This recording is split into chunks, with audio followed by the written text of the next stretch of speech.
ദൈവം ഏലിയാവിനോട് പറഞ്ഞു, ഏലിയാവേ, നീ എഴുന്നേറ്റ് ശാപത്തിന്റെ ആദ്യജാതന്റെ അടുക്കലേക്ക് പോ. അവിടെ ഞാൻ നിനക്ക് ഒരു നന്മയെ തരാം. ശാപത്തിന്റെ ആദ്യജാതന്റെ പട്ടണം. ആമേൻ. ഇനിയും ആ ശാപത്തിന്റെ ആദ്യജാതൻ എന്ന സീദോനിലേക്ക് കടന്നു ചെല്ലുമ്പോൾ ഏലിയാവിനെ ദൈവം കൊണ്ടുചെല്ലുന്നത് എവിടേക്കാണെന്നറിയാമോ? ഒരു സ്ത്രീയുടെ വീട്ടിൽ. ആ സ്ത്രീയുടെ പ്രത്യേകത എന്താണെന്നറിയാമോ? അവളുടെ ഭർത്താവ് കുഞ്ഞുപ്രായത്തിലെ മരിച്ചുപോയി. ഏലിയാവ് ചെല്ലുന്നതിന് മുമ്പേ അവിടെ ഒരു പുരുഷമരണം ഉണ്ടായി.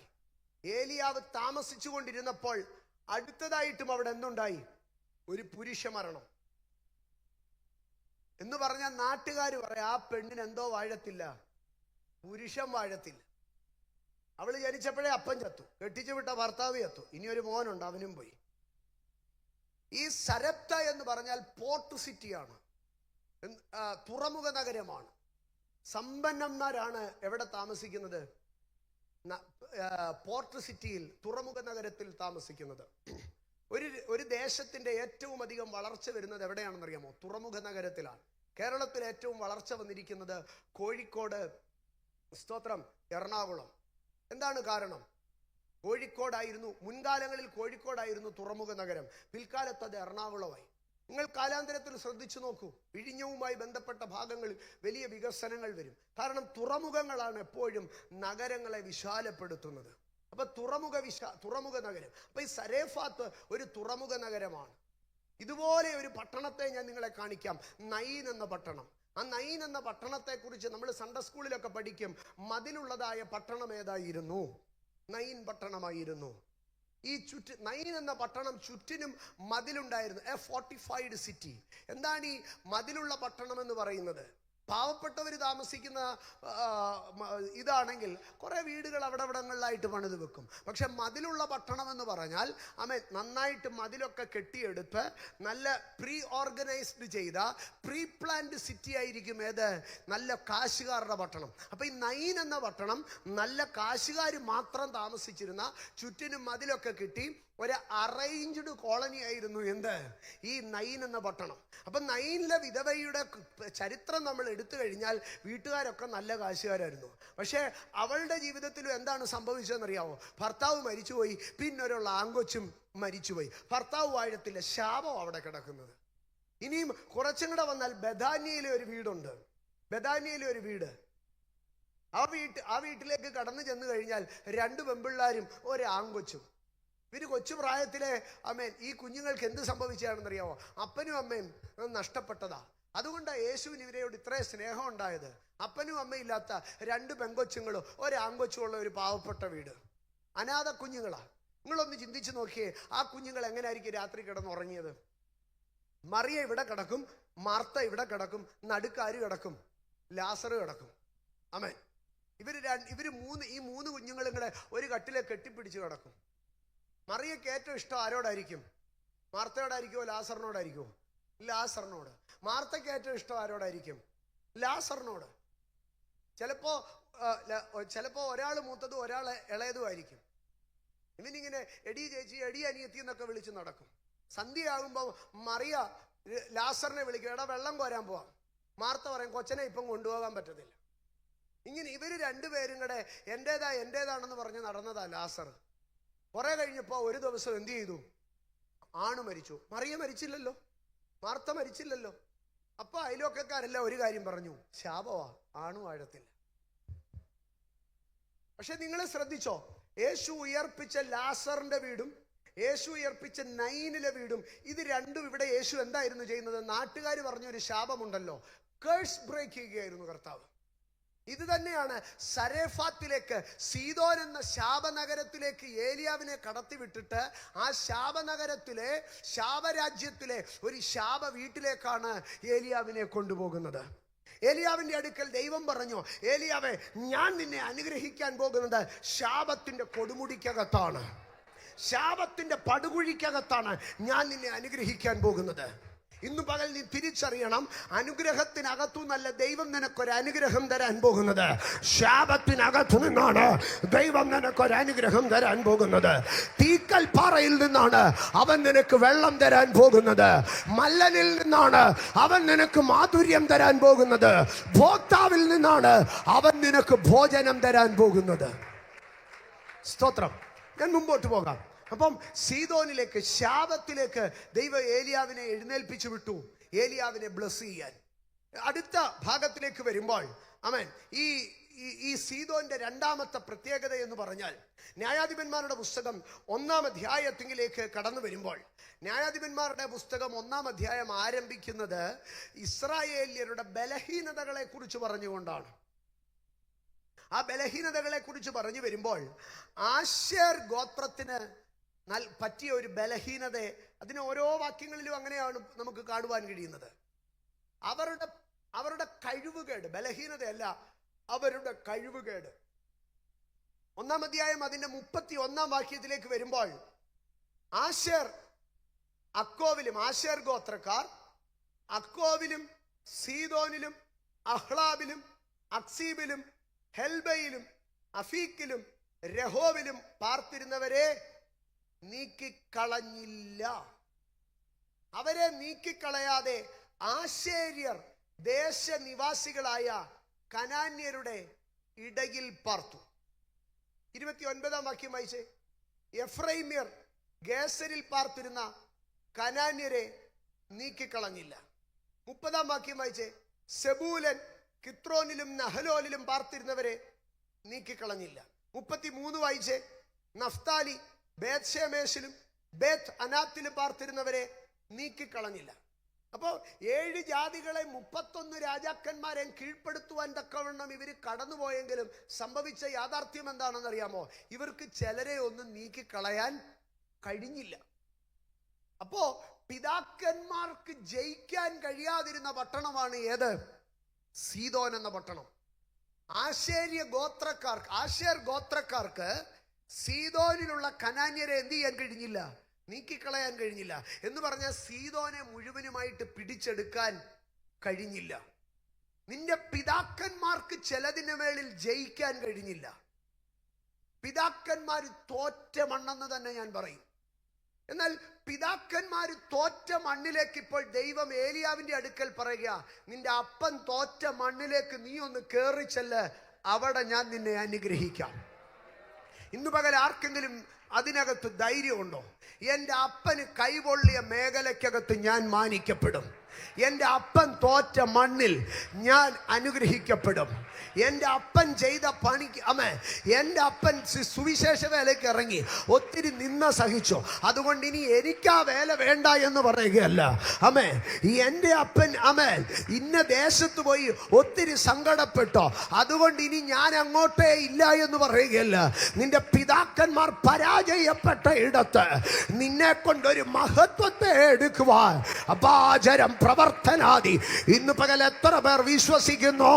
സീദോൻ ആശേർ ഗോത്രക്കാർ പരാജയപ്പെട്ട ഇടത്ത്, പിതാക്കന്മാർ പരാജയപ്പെട്ട ഇടത്ത് പിൻതലമുറകളെ കൊണ്ടുപോയി ഒരത്ഭുതം ചെയ്തെടുക്കുന്ന ദൈവം ജീസസ്. ഞാനതിനെ ആത്മീകമായി, ഭൗമികമായി, ദേശീയമായി 3 തലത്തിൽ ഞാൻ പറയുകയാണ്. എന്നെ കേൾക്കുന്ന എൻ്റെ ദൈവമക്കളെ, നിങ്ങളുടെ പിതാക്കന്മാർക്ക് ജയിക്കാൻ കഴിയാതിരുന്ന ഏതെങ്കിലും പാപസ്വഭാവങ്ങൾ ഉണ്ടെങ്കിൽ ആ പാപസ്വഭാവങ്ങളെ നിങ്ങൾ കീഴ്പ്പെടുത്തുമ്പോൾ, നിങ്ങളുടെ പിതാക്കന്മാർ മാനസാന്തരപ്പെട്ടു, സ്നാനപ്പെട്ടു, അഭിഷേകം പ്രാപിച്ചു, ദൈവസഭയോട് ചേർന്നു, എല്ലാ സത്യം. പക്ഷേ വഴക്കുണ്ടാക്കുന്ന സ്വഭാവം മാത്രം മാറിയില്ല.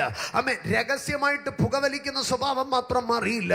രഹസ്യമായ ചില പാപങ്ങൾ അവർക്ക് നീക്കിക്കളയാൻ കഴിയാതെ അതിനോട് അവർ അതിൻ്റെ ഇടയിൽ പാർത്തവരാണെങ്കിൽ ആ മേഖലകളിലേക്ക് കടന്നു ചെന്ന് നിന്റെ പിതാക്കന്മാർക്ക് ജയിക്കാൻ കഴിയാതിരുന്ന വിഷയങ്ങളിൽ നീ ഒന്ന് ജയിച്ചു തുടങ്ങിയാൽ നീ കണ്ടിട്ടില്ലാത്ത അസാധാരണമായ അനുഗ്രഹങ്ങളെ നിനക്ക് കാണുവാൻ കഴിയും. പിതാക്കന്മാർ തോറ്റ സീദോന്യ മണ്ണിലേക്ക് ദൈവം ഏലിയാവിനെ കയറ്റിവിടുകയാണ്. ഞാനതാ ആത്മീയമായി പറഞ്ഞത്. രണ്ട്, ഭൗമികമായി നിന്റെ പിതാക്കന്മാർക്ക് കൈവൊള്ളിയ ബിസിനസ്സിനകത്ത്, നിന്റെ പിതാക്കന്മാർക്ക് കൈവൊള്ളിയ സാമ്പത്തിക മേഖലയ്ക്കകത്ത് നീ ഒന്ന് റീ അറ്റംപ്റ്റ് ചെയ്യാൻ ഒരു നിയോഗം കിട്ടുമ്പോൾ, അയ്യോ എൻ്റെ അപ്പൻ അത് ഈ തോറ്റതാണെന്ന് നീ പറയരുത്. നിന്റെ അപ്പൻ തോറ്റ മണ്ണിൽ നിന്നെ കൊണ്ട് ദൈവം ജയിപ്പിക്കുവാൻ ഇന്ന് പകൽക്കാലം എത്ര പേർക്ക് ഉറപ്പോടെ പറയാൻ കഴിയും? ജീസസ്, ആമേൻ. എൻ്റെ സഹോദരങ്ങളെ, യോസേഫ് സഹോദരന്മാരെ തേടി പോകുമ്പോൾ അവൻ ശേഖേമിൽ അലഞ്ഞു തിരിയുന്നത് ഒരു മനുഷ്യൻ കണ്ടോ? യോസേഫിന്റെ അടുക്കൽ ചോദിക്കണം, യോസേഫ് നിനക്ക് ശേഖേമിനെ വല്ല പരിചയവുമുണ്ടോ? പക്ഷേ യോസേഫ് പറയും, ഞാൻ ഒത്തിരി അലഞ്ഞു തിരിഞ്ഞ മണ്ണാത്. എന്നാൽ പിൽക്കാലത്ത് ശേഖേമിനെ യോസേഫിന്റെ മക്കൾക്ക് അവകാശമായി കൊടുത്തുവെന്നാണ് യോശുവയുടെ പുസ്തകം 24-ാം അധ്യായത്തിൽ പറയുന്നത്. ഇന്ന് പകൽ ദൈവജനത്തോട് പറയട്ടെ, പിതാക്കന്മാർ അലഞ്ഞ മേഖലകൾ, പിതാക്കന്മാർ അലഞ്ഞ മണ്ണ്, അത് നിന്റെ അവകാശദേശമാക്കി എടുക്കുമ്പോൾ, പിതാക്കന്മാർ സങ്കടപ്പെട്ട ഇടങ്ങൾ, അതിനകത്തു നിന്ന് നീ മഹത്വത്തെ, അനുഗ്രഹത്തെ തിരികെ പ്രാപിക്കുമ്പോൾ, അതാണ് നിന്റെ അഭിഷേകം. അപ്പൻ തോറ്റ മണ്ണിൽ ഞാൻ കയറി വരാം. അഭിഷേകത്തോടെ വിശ്വാസത്തോടെ പറ, അപ്പൻ തോറ്റ ഇടത്ത്, എൻ്റെ പിതാക്കന്മാർ പരാജയപ്പെട്ട ഇടത്ത് ഞാൻ കയറി വരാം. അതാണ് ദൈവത്തിന്റെ അഭിഷേകം. സ്തോത്രം. ഇപ്പൊ സീദോൻ 1 ശാപത്തിന്റെ ആദ്യജാതൻ, സീദോൻ 2 പിതാക്കന്മാർ പരാജയപ്പെട്ട ഇടം, 3 സീദോന്റെ അടുത്ത ഭാഗത്തിലേക്ക് വരുമ്പോൾ ന്യായാധിപന്മാരുടെ പുസ്തകം 10-ാം അധ്യായം അതിന്റെ 6-ാം വാക്യം. ന്യായാധിപന്മാരുടെ പുസ്തകം 10-ാം അധ്യായം 6-ാം വാക്യം. ഇസ്രായേൽ മക്കൾ പിന്നെയും യഹോവയ്ക്ക് അനിഷ്ടമായുള്ളത് ചെയ്തു. ബാൽ വിഗ്രഹങ്ങളെയും അസ്തോരത്ത് പ്രതിഷ്ഠകളെയും അരാമ്യ ദേവന്മാരെയും സീദോന്യ ദേവന്മാരെയും മോവാബ്യ ദേവന്മാരെയും അമോന്യ ദേവന്മാരെയും ഫെലിസ്തി ദേവന്മാരെയും സേവിച്ചു. യഹോവയെ സേവിക്കാതെ അവനെ ഉപേക്ഷിച്ചു. കണ്ടോ, സീദോന്യ ദേവന്മാരുടെ അടുക്കലേക്ക് ഇസ്രായേൽ കടന്നുപോയി. ഇസ്രായേലിന്റെ പിന്മാറ്റത്തിന്റെ ഒരു കാരണം ആരായിരുന്നു? സീദോനായിരുന്നു. സീദോന്യ ശക്തികൾ ഇസ്രായേലിനെ ദൈവത്തിൽ നിന്ന് അകറ്റിക്കളഞ്ഞു. ഇതിനെക്കാട്ടിലും ഭീകരമായിരിക്കുന്ന ഒരു അവസ്ഥയിലേക്ക് ഞാൻ നിങ്ങളെ കൊണ്ടുവരാം. രാജാക്കന്മാരുടെ 1-ാം പുസ്തകം 11-ാം അധ്യായം, രാജാക്കന്മാരുടെ 1-ാം പുസ്തകം 11-ാം അധ്യായം അതിന്റെ 1-ാം വാക്യത്തിലേക്ക് ഒന്ന് വന്നാട്ടെ. ശലോമോൻ രാജാവ് ഫറവോന്റെ മകളെ കൂടാതെ മോവാബ്യർ, അമ്മോന്യർ, ഏദോമ്യർ, സീദോന്യർ, ഹിത്യർ എന്നിങ്ങനെ അന്യജാതിക്കാരത്തികളായ അനേകം സ്ത്രീകളെ സ്നേഹിച്ചു. മതി. ശലോമോനെ പരാജയപ്പെടുത്തിയ ഒരു ശക്തി ആരായിരുന്നു? സീദോന്യ ശക്തി. ഇനിയും അതിന്റെ 5-ാം വാക്യം വായിച്ചാട്ടെ. ശലോമോൻ സീദോന്യ ദേവിയായ അസ്തോരത്തിനെയും അമോന്യരുടെ മ്ലേച്ഛ വിഗ്രഹമായ മിൽക്കോവിനെയും ചെന്ന് സേവിച്ചു. മതി. ഈ ഇത്രയും സ്ത്രീകളിലെ താൻ സ്നേഹിച്ചുവെങ്കിലും താൻ ഏറ്റവും കൂടുതൽ അടിപ്പെട്ടുപോയ പാപശക്തി എവിടുത്തേതായിരുന്നു? സീദോന്യ ശക്തിയായിരുന്നു. പിൽക്കാലത്ത് ഇസ്രായേലിൽ ഏറ്റവും പ്രബലപ്പെട്ടു നിന്ന അന്യാരാധനാ ശക്തി ബലം ഏതായിരുന്നു അറിയാവോ? ബാലും അസ്തോരത്തും അശേര. ബാലും അശേരയുമായിരുന്നു പിൽക്കാലത്ത് പ്രബലപ്പെട്ടിരുന്നത്. അപ്പോൾ ബാലിനെ പോലെ പ്രബലപ്പെട്ട ഫീമെയിൽ ഗോഡസ് ആയിരുന്നു ഈ അസ്തോരത്ത്, ഈ അശേര പ്രതിഷ്ഠ. ഇപ്രകാരം സീദോനിൽ നിന്ന് ദൈവജനത്തെ നശിപ്പിച്ചു കളഞ്ഞ പാപത്തിന്റെ ശക്തിയായിരുന്നു സീദോൻ. ഇസ്രായേലിനെ നശിപ്പിച്ചു കളഞ്ഞ. ഇപ്പൊ ഏലിയാവിന്റെ അടുക്കൽ പറയുകയാണ്, നിന്റെ പൂർവ്വ രാജാക്കന്മാരെ തകർത്തു കളഞ്ഞ ആ സീദോനിലേക്ക് നീ എന്ത് ചെയ്യണം? നിന്റെ പിതാക്കന്മാരെ പാപത്തിൽ പിടിച്ച എന്നിൽ നിന്ന്, എൻ്റെ സാന്നിധ്യത്തിൽ നിന്ന്, എന്നോടുള്ള ഏകാഗ്രതയിൽ നിന്ന്, എന്നോടുള്ള സ്നേഹത്തിൽ നിന്ന് എൻ്റെ ജനത്തെ പിടിച്ചുകൊണ്ടുപോയ ആ സീദോനിലേക്ക് നീ ഒന്ന് ചെല്ലാമെങ്കിൽ ആ സീദോനിൽ നിന്ന് ഞാൻ നിന്നെ അനുഗ്രഹിക്കാം. സീദോനിലേക്ക് കൊണ്ടുപോവുക. ജനത്തെ പാപത്തിലേക്ക് വലിച്ചു കൊണ്ടുപോയ വിഷയങ്ങളിലേക്ക് ഇറങ്ങിച്ചെന്ന് അവിടെ ഇരുന്ന് പ്രാർത്ഥിക്കാൻ ദൈവം ഏലിയാവിനോട് പറയുകയാണ്. ഇന്ന് പകൽ ഞാൻ ഇതിനകത്ത് എന്നെ കേൾക്കുന്ന ദൈവമക്കളുടെ അടുക്കൽ, പ്രാർത്ഥനാ മനുഷ്യരുടെ അടുക്കൽ ഞാനൊരു നിയോഗത്തെ കൈമാറുകയാണ്. സ്തോത്രം. ഇന്നലകളിൽ നമ്മുടെ തലമുറകളെ വേട്ടയാടിയ പാപശക്തികൾക്കെതിരെ ഒന്ന് പ്രാർത്ഥിച്ചു കയറി വരാമോ? ഓ, ദൈവസഭകളെ തകർത്ത, അഭിഷക്തന്മാരെ തകർത്ത, നമ്മുടെ കുഞ്ഞുങ്ങളെ തകർത്ത പാപശക്തികൾക്ക് നേരെ ഒന്ന് പ്രാർത്ഥിച്ചു കയറി വരാമോ? അങ്ങനെയെങ്കിൽ ഏലിയാവിന് ദൈവം നൽകിയ കരുതലിനെ കാണുവാൻ കഴിയും. ഹോളി സ്പിരിറ്റ് കണ്ടോ? ദ കോസ് ഓഫ് സിൻ, പാപത്തിന് കാരണമായിരിക്കുന്ന സീദോൻ. ഇനിയും അടുത്ത ഒരു ഭാഗത്തിലേക്ക് വരുമ്പോൾ, ഏലിയാവ് താമസിക്കുന്ന, ഏലിയാവ് ദൂത് പറഞ്ഞ ആഹാബിന്റെ ഭാര്യ എവിടുത്തുകാരിയാണ്? സീദോന്യ രാജ്ഞിയായിരിക്കുന്ന ഈസബേൽ. ഈ ഈസബേല് ബാലിന്റെ പ്രവാചകന്മാരെ, അസ്തോരത്തിന്റെ വിഗ്രഹങ്ങളെ മുഴുവനും ഇസ്രായേലിൽ കൊണ്ടുവന്നു. എവിടെ നിന്നാ കൊണ്ടുവന്നത്? സീദോനിൽ നിന്ന്. അപ്പോൾ ഇസ്രായേലിൽ ഇപ്പോൾ വ്യാപരിക്കുന്ന സകല ആഭിചാരത്തിന്റെ, മന്ത്രവാദത്തിന്റെ, കൂടോത്രത്തിന്റെ ഈറ്റില്ലം എവിടെയാ? സീദോനിലേക്ക്. നമ്മൾ വല്ലതും ആണെങ്കിൽ പറഞ്ഞാൽ ദൈവമേ, ആ പിശാചും കുഴിയുടെ വഴിക്ക് പോലും പോകരുത്. പക്ഷേ ദൈവം ഏലിയാവിന്റെ അടുക്കൽ പറയുകയാണ്, ഏലിയാവേ, ഞാൻ നിന്നോടൊരു കാര്യം പറയാം.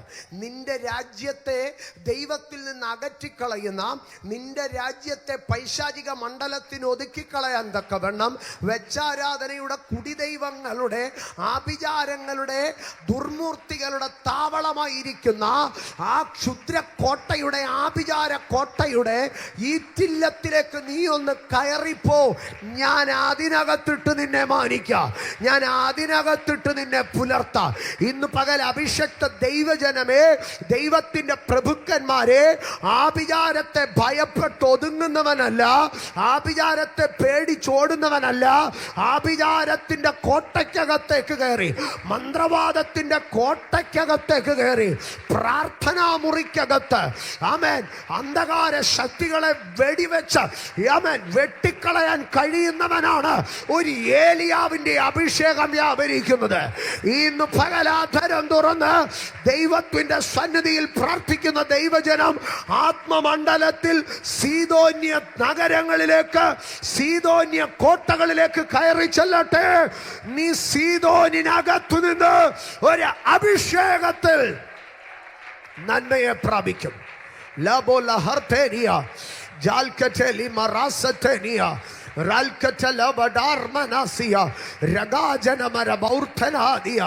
ലഗംജനം പ്രവാർത്തനി സകലബൈഡ പ്രവാർത്തന സഗര പ്രവാൽത്തന അടലഗടി ഗർത്തനാദിയ അൽഖമമം പ്രവോജിയ അൽമനഗടഗാർത്ഥേനിയ അകലബര ബൗഡിബി പ്രവാർത്തിയ അക്കറ്റന ഘനഖട്ടാനി അർക്കച്ചലബ പ്രവാർത്തന അധികരഗടഗർത്തിന ജഗം പ്രവർത്തനാമനം ശബംബ്രവൻ ജലം ജല ജരം ധനാദി. ജീസസ്, ഞാൻ മുൻപേ ഓർപ്പിച്ചില്ലേ, ചില തോടുകൾ വറ്റുമ്പോൾ ദൈവം ശുശ്രൂഷയുടെ അടുത്ത തലത്തിലേക്ക് നിങ്ങളെ കൊണ്ടുപോവുകയാണ്. നിങ്ങളുടെ നിയോഗങ്ങളുടെ അടുത്ത തലത്തിലേക്ക് ദൈവം കൊണ്ടുപോകുന്നത് എങ്ങനെയാണെന്നറിയാമോ?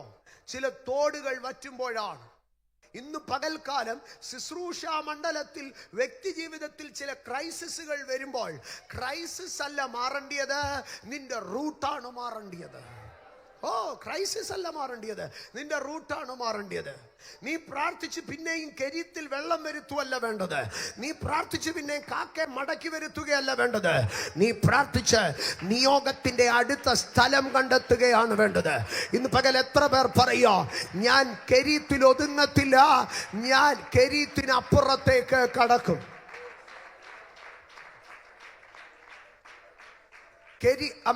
നീ കെരീത്തിൽ ഒതുങ്ങേണ്ടവനല്ല, നീ കെരീത്തിൽ നിന്ന് ആമേൻ സീദോനിലേക്ക് കയറേണ്ടവരാണ്. ഞാൻ എൻ്റെ ദൈവജനത്തോട് പറയട്ടെ, ഒരു ദൈവമനുഷ്യന്റെ നിയോഗം ഒരിക്കലും ഒരു ലെവലിൽ നിൽക്കത്തില്ല. നിയോഗം ഷിഫ്റ്റ് ആയിക്കൊണ്ടേയിരിക്കുക. ആ നിയോഗത്തിനനുസരിച്ച് ഷിഫ്റ്റ് സംഭവിച്ചില്ലെങ്കിൽ അവൻ്റെ ജീവിതത്തിൽ കഷ്ടതയുടെ ഒരു ഒരു ഒരു ഒരു ഒരു ഡിക്ലൈൻ സ്റ്റേജ് കടന്നു വരിക. ഞാൻ ആവർത്തിക്കാം, ഒരു മനുഷ്യന്റെ നിയോഗം മാറുന്നതനുസരിച്ച് അവൻ്റെ നിയോഗത്തിന്റെ അടുത്ത ലെവല് മാറുന്നതനുസരിച്ച് അവൻ മാറിയില്ലെങ്കിൽ അവനിൽ ദൈവപ്രവർത്തികൾ കാണാൻ കഴിയത്തില്ല. ആമേൻ. ഇന്ന് പകൽ ദൈവപ്രവർത്തികൾ നിങ്ങളുടെ ജീവിതത്തിൽ കാണുവാൻ ആഗ്രഹിക്കുന്നു. നിയോഗത്തിനനുസരിച്ച് ചലിച്ചു തുടങ്ങണം. നിയോഗത്തിനനുസരിച്ച് ചലിക്കുന്നവനെ ദൈവപ്രവർത്തികളുടെ അടുത്ത തലം കാണുവാൻ കഴിയത്തുള്ളൂ. ആവർത്തിച്ച് ഞാൻ പറയുന്നു, നിയോഗത്തിനനുസരിച്ച് ചലിക്കുന്നവന് മാത്രമേ ദൈവപ്രവർത്തികളുടെ അടുത്ത തലം കാണുവാൻ കഴിയത്തുള്ളൂ. ഞാൻ പുതിയ നിയമത്തിലേക്ക് മടങ്ങി വരാം. അതിനു മുമ്പേ രാജാക്കന്മാരുടെ 1-ാം പുസ്തകം 17:9 അവിടെ പറയുകയാണ്, നീ എഴുന്നേറ്റ് സീദോനോട് ചേർന്ന് സരേഫാത്തിലേക്ക് ചെന്ന് അവിടെ പാർക്ക. നിന്നെ പുലർത്തേണ്ടതിന് അവിടെയുള്ള ഒരു വിധവയോട് ഞാൻ കൽപ്പിച്ചിരിക്കുന്നു. നിന്നെ പുലർത്തുവാൻ ദൈവം ചിലരോട് ഓൾറെഡി കൽപ്പിച്ചിട്ടുണ്ട്. പക്ഷേ നിനക്ക് നന്മ കൈവശമാകാത്തത് എന്താണെന്നറിയാമോ? നീ നിൽക്കുന്ന ഇടത്തുള്ളവരോടല്ല ദൈവം പറഞ്ഞേക്കുന്നത്. നിനക്ക് വേണ്ടി ദൈവം ചിലത് ഒരുക്കിയിരിക്കുന്നത് അഭിഷേകത്തിന്റെ അടുത്ത ലെവലിലാ, ശുശ്രൂഷയുടെ അടുത്ത ലെവലിലാ, പ്രാർത്ഥനയുടെ അടുത്ത ലെവലിലാ, ദേശത്തിന്റെ വേറെ അതിരിനപ്പുറമാ. നീ ഇതിനകത്ത് കിടന്ന് കറങ്ങിയാൽ, നീ ഈ ലെവലിൽ തൃപ്തിപ്പെട്ടാൽ നിനക്കൊരിക്കലും ആ നന്മയെ കൈവശമാക്കാൻ. സ്തോത്രം. അതിന്റെ 10-ാം വാക്യത്തിൽ ഇങ്ങനെയാണ് എഴുതിയിരിക്കുന്നത്, അങ്ങനെ അവൻ എഴുന്നേറ്റ് സരേഫാത്തിന് പോയി. അങ്ങനെ അവൻ എഴുന്നേറ്റ് സരേഫാത്തിന് പോയി. അങ്ങനെ അവൻ എഴുന്നേറ്റ് സരേഫാത്തിന് പോയി. സരേഫാത്തിന് പോയ മനുഷ്യന്റെ വിശ്വാസം കാണണം കേട്ടോ. അവൻ ഈ കഴിഞ്ഞ കുറെ മാസങ്ങളായിട്ട് എങ്ങനെയാ വെള്ളം കുടിച്ചതെന്നറിയാമോ? അദ്ദേഹം കഴിഞ്ഞ കുറെ മാസങ്ങളായിട്ട് എങ്ങനെയാ വെള്ളം കുടിച്ചത്? സ്തോത്ര. തോട്ടിന്റെ കരയിലേക്ക് പോകും, അവിടുന്ന് കൈക്കകത്ത് വെള്ളം കോരി കോരി കോരി കുടിക്കും, അല്ലെങ്കിൽ തൻ്റെ കയ്യിൽ ഒരു കപ്പിനകത്ത് കോരി കോരി കുടിക്കുക. പക്ഷെ സരഫത്തിലേക്ക് ചെന്നപ്പോൾ ഈ മനുഷ്യൻ സാധാരണഗതിയിൽ എന്താണ് ചെയ്യേണ്ടത്? അവിടെ ഏതെങ്കിലും ഒരു തോട്ടിൽ പോയി ആമേൻ വെള്ളം കുടിച്ചാൽ പോരെ. പക്ഷേ ആമേൻ ഏലിയാവിൻ്റെ ഒരു അഹങ്കാരം കാണണം കേട്ടോ. അഭിഷേകമുള്ളവനെ നിനക്ക് ചില വിഷയങ്ങളിൽ ഒരു അഹങ്കാരം ഉണ്ടാകണം. ആമേൻ. ദൈവം എന്നെ പുലർത്താമെന്ന് പറഞ്ഞാൽ പിന്നെ ഞാനായിട്ട് ഒന്നിനും വേണ്ടി ഇറങ്ങത്തില്ല. ഏലിയാവിനൊരു അഹങ്കാരം ഉണ്ടായി. ആമേൻ. He was proud. He was pride in God. ദൈവത്തിനകത്തൊരു അഹങ്കാരം നമുക്കുണ്ടാകണം. ആമേൻ. അതുകൊണ്ട് പൗലോസ് പറഞ്ഞു, എനിക്കൊരു അഹങ്കാരമുണ്ട്. പക്ഷേ അഹങ്കാരം ഏതിൽ മാത്രമാ? ക്രൂശിലല്ലാതെ മറ്റൊന്നിലും ഞാൻ പ്രശംസിക്കത്തില്ല. ആമേൻ. ഞാൻ ബോസ്റ്റ് ചെയ്യോ, ഞാനിങ്ങനെ പുകഴ്ത്തോ, ഞാനിങ്ങനെ ഒന്ന് അഹങ്കരിക്കോ, അത് ദൈവത്തിന്റെ കരുതലില്ല. സ്തോത്ര. ഏലിയാവ് കടന്നു ചെന്ന് സീദോനിൽ, ഈ പുള്ളി ഇത്രയും നാളും തോട്ടിന്ന് വെള്ളം കുടിച്ച മനുഷ്യനാണ്. സീദോനി ചെന്നപ്പോഴത്തേക്ക് ആളിന്റെ ലെവൽ അങ്ങ് മാറി. സീദോനി ചെന്നപ്പം പറയാണ്, ഒരു പാത്രത്തിൽ എനിക്ക് വെള്ളം കൊണ്ടുവരണം. ഞാനായിരുന്നു ഏലിയാവിൻ്റെ കൂടെ ഉണ്ടായിരുന്നെങ്കിൽ ചോദിച്ചേനെ, അച്ഛാ ഇത്രയും നാൾ നമ്മൾ തോട്ടിന്ന് കുടിച്ചതാണ്, അപ്പൊ ഇവിടെ വന്നപ്പോൾ ഏതെങ്കിലും തോട്ടിന്ന് കുടിച്ചാൽ പോരെ, ഇപ്പൊ ഇത്ര പെട്ടെന്ന് നമുക്ക് ഇത്ര അങ്ങ് ജാട കയറണം? ഏലിയാവ് തിരിച്ചു പറയും, എൻ്റെ ലെവല് മാറുമ്പോൾ ഞാൻ അതിനനുസരിച്ച് ജീവിക്കും. ഏലിയാവ് ഒരു തോടന്വേഷിച്ചില്ല. ഇന്ന് പകൽ ദൈവത്തിന്റെ പൈതലേ, ദൈവം നിന്നെ സീദോനിൽ എത്തിച്ചോ, നീ തോടന്വേഷിക്കണ്ട. പകരം നീ നിൽക്കുന്ന ഇടത്ത് വെള്ളം കൊണ്ടുവരണം. ഇന്നലെ വരെ പുള്ളിക്കാരൻ പോയി വെള്ളം കുടിക്കും, കാക്ക കൊണ്ടുവന്ന് ഭക്ഷണം നൽകും. പക്ഷെ സീദോനിലെത്തിയപ്പോൾ പറഞ്ഞു, ഇനി വെള്ളവും കൈക്കൊണ്ടു തരണം, അപ്പവും കൈക്കൊണ്ടു തരണം. ഇന്നലെ വരെ അപ്പം മാത്രം കൊണ്ട് തന്നാൽ മതിയായിരുന്നു, വെള്ളം ഞാൻ പോയി കുടിച്ചോളായിരുന്നു. പക്ഷെ ഇപ്പം എനിക്ക് പ്രമോഷൻ കിട്ടി. എവിടോട്ടാ പ്രമോഷൻ കിട്ടിയത്? സീദോനിലേക്ക്, ശാപത്തിന്റെ ആദ്യജാതന്റെ അടുക്കലേക്ക്, പിതാക്കന്മാർ തോറ്റ മണ്ണിലേക്ക്, അന്ധകാര ശക്തികൾ കൊടികുത്തി വാഴുന്ന ഇടത്തേക്ക്. അവിടെ ചെന്നപ്പോഴും അദ്ദേഹം എന്താ പറയുന്നത് അറിയാവോ? എനിക്ക് പ്രമോഷൻ കിട്ടി. ഇന്ന് പകൽ നിന്റെ പ്രതികൂലത്തിന്റെ ഗ്രേഡ് മാറുമ്പോ പറഞ്ഞാട്ടെ, എന്റെ അഭിഷേകം വലുതായി. ഇന്നലെ വന്ന ശത്രുക്കളൊന്നും അല്ലല്ലോ ഇപ്പൊ വരുന്നത്. ഇന്നലെ പൊട്ടാഷ്യം തോക്കും കൊണ്ട് വന്നിട്ട് ഇന്ന് കഴിഞ്ഞ വർഷമൊക്കെ പൊട്ടാഷ് തോക്കായിരുന്നു, പക്ഷെ കഴിഞ്ഞ മാസങ്ങളിലൊക്കെ അവൻ വലിയ AK-47 വരുന്നത്. ഇപ്പം എന്താണ്ടാ പീരങ്കിയുമായിട്ടാണ് കയറി വരുന്നത്. പിശാചിന് പോലും മനസ്സിലായി എൻ്റെ ലെവല് മാറിയെന്ന്, എൻ്റെ റാങ്ക് മാറിയെന്ന്. ഇന്ന് പകൽക്കാലം നിന്റെ പ്രതികൂലങ്ങൾ വർദ്ധിക്കുമ്പോൾ തിരിച്ചറിഞ്ഞാട്ട് എൻ്റെ അഭിഷേകത്തിൻ്റെ ലെവല് മാറി എന്നാണ് ദൈവം എന്നോട് പറയുന്നത്. 10 വർഷം മുമ്പുള്ള അതേ പ്രശ്നം, അതേ പോരാട്ടം, അതേ പ്രതിസന്ധി. അങ്ങനെയെങ്കിൽ ഞാനൊരു കാര്യം പറയാം, നിന്റെ അഭിഷേകത്തിന്റെ ലെവല് മാറിയിട്ടില്ല. You are on that old status. പക്ഷെ നിന്റെ ലെവല് മാറിയിട്ട്, പരീക്ഷയുടെ ലെവല് മാറിയിട്ടുണ്ടെങ്കിൽ, പ്രതിസന്ധിയുടെ ലെവല് മാറിയിട്ടുണ്ടെങ്കിൽ, നിനക്കെതിരെ നിൽക്കുന്നവർ പഴയ ആൾക്കാരല്ല, വലിയ പുള്ളികളാണ്, വലിയ പോർമുഖങ്ങളാണ് നിനക്കെതിരെ തുറന്നിട്ടിരിക്കുന്നതെങ്കിൽ തിരിച്ചറിഞ്ഞോട്ടെ. നിന്നെ പഴയ കയറുകൊണ്ട് കെട്ടിയാൽ ഒതുക്കാൻ കഴിയത്തില്ലെന്നോ, പഴയ പണി കൊണ്ട് നിന്നെ മെരിക്കാൻ പറ്റത്തില്ലെന്നും അറിഞ്ഞിട്ട്, നീ പഴയ ആളല്ല എന്ന് അറിഞ്ഞിട്ടാണ് അവൻ നിനക്കെതിരെ പുതിയ ആയുധവുമായി കടന്നു വരുന്നത്. Thank you Jesus, thank you Jesus. ആമേൻ. നമ്മുടെ ശത്രുക്കളുടെ ലെവല് വലുതാകണം, നമ്മുടെ പ്രതിസന്ധികളുടെ ലെവല് വലുതാകണം, നമ്മുടെ പോരാട്ടങ്ങളുടെ ലെവല് വലുതാകണം. അപ്പോഴേ നമ്മൾ വലുതായെന്ന് നമുക്ക് മനസ്സിലാകത്തുള്ളൂ. സ്തോത്രം. ഞാൻ വിഷയത്തിലേക്ക് വരികയാണ്, പുതിയ നിയമത്തിലേക്ക് വരികയാണ്. ഒരു അഭിഷക്തന്റെ നിയോഗം മാറണം, എങ്കിലേ അവൻ ദൈവത്തിന്റെ പ്രവർത്തികൾ കാണത്തുള്ളൂ. സഹോദരങ്ങളെ, അപ്പോസ്തല പ്രവർത്തികളുടെ പുസ്തകം 8-ാം അധ്യായത്തിലേക്ക് കടന്നു വരുമ്പോൾ അവിടെ സ്തെഫാനോസിന്റെ മരണത്തിനനന്തരം ചിതറിപ്പോയവർ കർത്താവിന്റെ വചനം പ്രസംഗിച്ചുകൊണ്ട് നടക്കുകയാണ്. അതിനകത്തൊരു മനുഷ്യനെ മാത്രം എടുത്തു പറയുകയാണ്, ഫിലിപ്പോസ് എന്ന് പറയുന്ന മനുഷ്യൻ. എൻ്റെ സഹോദരങ്ങളെ, മെസ്സയിൽ ശുശ്രൂഷ ചെയ്തതിൽ പരിശുദ്ധാത്മാവ് ജ്ഞാനമെന്ന് അറിഞ്ഞ 7 പേരുണ്ടായിരുന്നു. പക്ഷേ അവരിൽ 2 പേര് മാത്രമാണ് അതിശക്തന്മാരായി വചനത്തിൽ ഇടം പിടിച്ചിരിക്കുന്നത്. ഒന്ന് സ്തെഫാനോസ്, 2 ഫിലിപ്പോസ്. ഈ ഫിലിപ്പോസിന്റെ ശുശ്രൂഷയിലേക്ക് കടന്നു വരുമ്പോൾ, സ്തോത്രം, ഫിലിപ്പോസിന്റെ ശുശ്രൂഷയുടെ ആദ്യ ഭാഗം എന്ന് പറഞ്ഞാൽ ശമര്യരുടെ അടുക്കൽ പോയി താൻ സുവിശേഷം പറയുകയാണ്. ശമര്യരുടെ അടുക്കൽ പോയി സുവിശേഷം പറയുകയും വീര്യപ്രവർത്തികൾ ചെയ്യുകയും ചെയ്യുകയാണ്. അങ്ങനെ വീര്യപ്രവർത്തികൾ ചെയ്തുകൊണ്ടിരുന്നപ്പോൾ 26-ാം വാക്യത്തിലേക്ക് വരുമ്പോൾ, ശമര്യരുടെ ഇടയിൽ ശുശ്രൂഷ ചെയ്തിട്ട് താൻ യെരൂശലേമിലേക്ക് മടങ്ങിപ്പോയി. ആ യെരൂശലേമിലേക്ക് മടങ്ങിപ്പോയി. താൻ ശമര്യയിലെ തൻ്റെ ശുശ്രൂഷ തീർന്നു. ആ യെരൂശലേമിലേക്ക് മടങ്ങിപ്പോയി.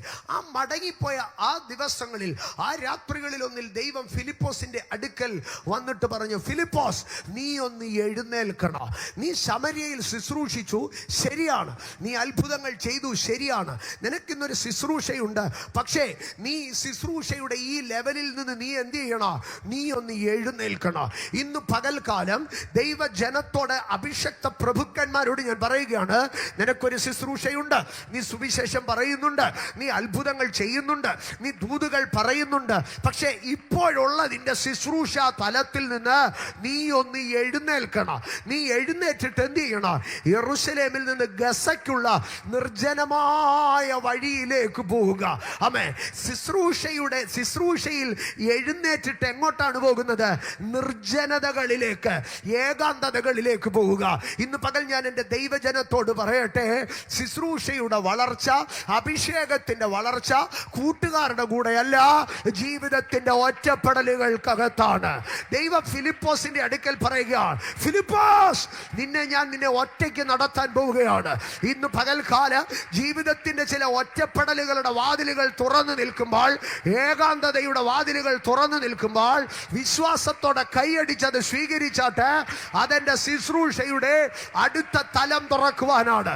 എവിടെയൊക്കെയോ നിന്നെ ശുശ്രൂഷയുടെ വഴികളിൽ ആരൊക്കെയോ ഒറ്റപ്പെടുത്തുന്നത് കാണുമ്പോൾ, കുടുംബത്തിൽ എവിടെയൊക്കെയോ നീ ഒറ്റപ്പെടുന്നത് കാണുമ്പോൾ, നീയും ദൈവവുമല്ലാതെ ആരുമില്ലാത്ത വഴിത്താരകളിൽ കൂടെ നിന്റെ കാലടികൾ ചലിക്കുമ്പോൾ, ഇത് പ്രതികൂലമെന്ന് നീ പറയരുത്, ഇത് പ്രതിസന്ധി എന്ന് നീ പറയരുത്. ഇത് നിന്റെ ശുശ്രൂഷയുടെ ഷിഫ്റ്റിന്റെ റൂട്ടാണ്, ഇത് നിന്റെ നിയോഗത്തിന്റെ ഷിഫ്റ്റിന്റെ റൂട്ടാണ്. അവനെ ദൈവം ഗസയ്ക്കുള്ള നിർജ്ജന വഴിയിൽ കൂടെ നിർജ്ജനതകളെ കൈയടിച്ച് സ്വീകരിച്ചാട്ട്, ഏകാന്തതകളെ കൈയടിച്ച് സ്വീകരിച്ചാട്ട്, ഒറ്റപ്പെടലുകളെ കൈയടിച്ച് സ്വീകരിച്ചാട്ട്, അത് ശുശ്രൂഷയുടെ ഷിഫ്റ്റാണ്. ഇന്ന് പകൽ ചില പ്രതികൂലങ്ങളെ നോക്കി ഞാൻ ആത്മാവിൽ ഉറക്കെ വിളിച്ചു പറയുന്നു, you are in A shifting journey. ഇന്ന് പകൽ നിന്റെ ഒറ്റപ്പെടലുകളുടെ മേൽ പരിശുദ്ധാത്മാവ് ഇങ്ങനെ വിളിച്ചു പറയുന്നു, നീ ഒരു നിയോഗത്തിന്റെ കൈമാറ്റത്തിലാണ്, നീ ഒരു നിയോഗത്തിന്റെ തലം മാറുകയാണ്.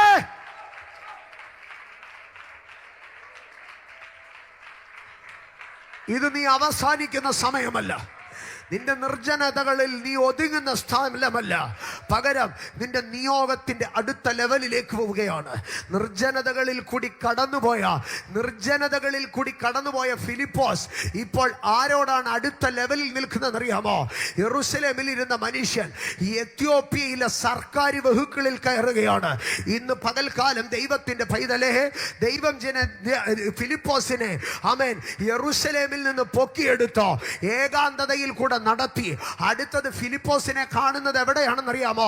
എത്യോപ്യയുടെ ഗവൺമെന്റ് വണ്ടിക്കകത്ത്, എത്യോപ്യയുടെ ലൈറ്റ് വെച്ച കാറിനകത്ത്, എത്യോപ്യയിലെ സൈന്യാധിപൻ, എത്യോപ്യയിലെ മന്ത്രിയുടെ കാറിനകത്ത്, ഗവൺമെന്റ് കാറിനകത്ത്, ബോർഡ് വെച്ച കാറിനകത്ത്, ബീക്കൺ ലൈറ്റ് വെച്ച കാറിനകത്ത് ഇപ്പൊ ഫിലിപ്പോസിനെ കയറ്റി ഇരുത്തിയിരിക്കുക. ഇന്ന് പകൽക്കാലം തിരിച്ചറിയണം, ചില ഏകാന്തതകളാണ് നിന്നെ അധികാരത്തിലേക്ക് കയറ്റുന്നത്. ചില ഏകാന്തതകളാണ് നിന്റെ വെഹിക്കിള് മാറ്റുന്നത്. നീ ശമര്യയിൽ പ്രസംഗിച്ചാ പോരാ, നീ യെരൂശലേമിൽ ഇരുന്നാ പോരാ, നീ എത്യോപ്യയിലെ സർക്കാർ വണ്ടിക്കകത്ത് കയറണമെന്ന്. യെരൂശലേമിനും ശമര്യയ്ക്കും അപ്പുറം നിന്റെ മേൽ എത്യോപ്യയുടെ ഒരു നിയോഗം കിടക്കുമ്പോൾ, നിന്റെ മേൽ ശുശ്രൂഷയുടെ ഒരു ഹൈ ഷിഫ്റ്റ് കിടക്കുമ്പോൾ, ദൈവത്തിന് നിന്നെ അവിടെ എത്തിക്കാൻ ഗസയ്ക്കുള്ള നിർജ്ജന വഴിയേ ഉള്ളൂ.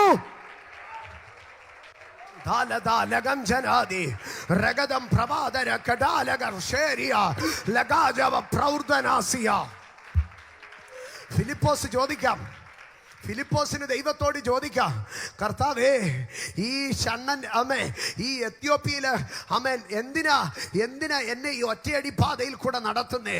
എന്തിനാ എന്നെ ഈ നിർജ്ജന വഴിയിൽ കൂടെ നടത്തുന്നേ? എന്തിനാ എന്നെ ഇങ്ങനെ ഒറ്റപ്പെടുത്തുന്നത്? ദൈവം തിരിച്ച് ഫിലിപ്പോസിന്റെ അടുക്കൽ പറയാ, മക്കളെ, എത്യോപ്യയിലെ ബീക്കൺ ലൈറ്റ് വെച്ച എത്യോപ്യയുടെ രാജാവിന്റെ വണ്ടിക്കകത്ത്, എത്യോപ്യയുടെ ഗവൺമെന്റ് വണ്ടിക്കകത്ത്, എത്യോപ്യയുടെ മന്ത്രിയുടെ വണ്ടിക്കകത്ത് നിന്നെ കയറ്റാൻ എനിക്ക് വേറെ വഴിയില്ലായിരുന്നോ? നിന്നെ എത്യോപ്യയിലെ വണ്ടിക്കകത്ത് കയറ്റണമെങ്കിൽ എനിക്ക് അതേ വഴിയുണ്ടായിരുന്നല്ലോ. ഇന്ന് പകൽക്കാല this was the only option for God. നിന്നെ എത്യോപ്യയിലെ ഗവൺമെന്റ് വണ്ടിക്കകത്ത് കയറ്റാൻ, കന്ദക്ക രാജ്ഞിയുടെ ഷണ്ണന്റെ വണ്ടിക്കകത്ത് കയറ്റാൻ ദൈവത്തിന് ഒറ്റയടി പാതയെ ഉണ്ടായിരുന്നുള്ളൂ.